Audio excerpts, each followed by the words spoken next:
இப்பொழுதுதான் ஏதோ புதிதாக டாஸ்மாக் கடைகளை குறைக்கப்பட்டதை போல இந்த அரசு அமைந்தவுடன் இந்த கடைகளை குறைத்ததை போல ஒரு தோற்றத்தை உருவாக்குவதை நான் முழுமையாக அந்த ஒரு வார காலம் பார்த்தேன்.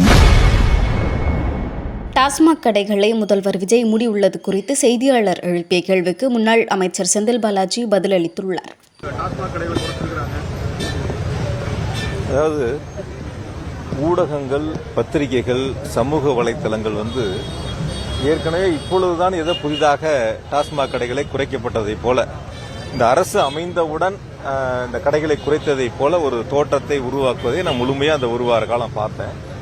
தயவு செஞ்சு உள்ளதை உள்ளபடி தொலைக்காட்சிகளாக இருக்கட்டும், பத்திரிகைகளாக இருக்கட்டும், மக்களுக்கு சொல்ல வேண்டிய கடமை இருக்கு. குறிப்பாக கடந்த திராவிட முன்னேற்ற கழகத்தினுடைய ஆட்சியில் எங்களுடைய முதலமைச்சர் அவர்கள், எங்களுடைய கழகத் தலைவர்கள் உத்தரவிட்டு 500 டாஸ்மாக் கடைகளை நாங்கள் குறைச்சோம்.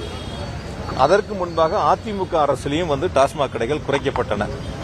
ஏதோ இப்பொழுதுதான் புதிதாக இந்த அரசு அமைந்தவுடன் டாஸ்மாக் கடைகள் 717 கடைகள் பூட்டப்பட்டதை போல சில செய்திகள், சில சமூக வலைத்தளங்கள், சில ஊடகங்கள் இது போன்ற செய்திகளை வெளியிட்டிருக்கும் பொழுது பார்க்கும்போது ஒரு பொறுப்புணர்வோடு, ஒரு கடமை உணர்வோடு கடந்த காலங்கள் என்னென்னலாம் இருந்துச்சு, இப்பொழுது என்ன செஞ்சிருக்கிறாங்க அப்படிங்கிறத ஒரு செய்தியா போடும்போது அதையும் சேர்த்து போட்டா கொஞ்சம் நல்லா இருக்கும்.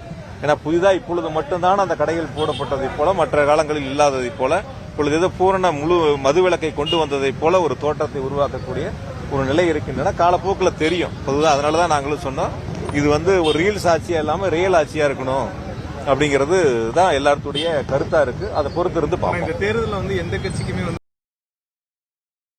செய்திகளை உள்ளது உள்ளபடி தெரிந்து கொள்ள ரெஃப்ளெக்ட் நியூஸை சப்ஸ்கிரைப் பண்ணுங்க.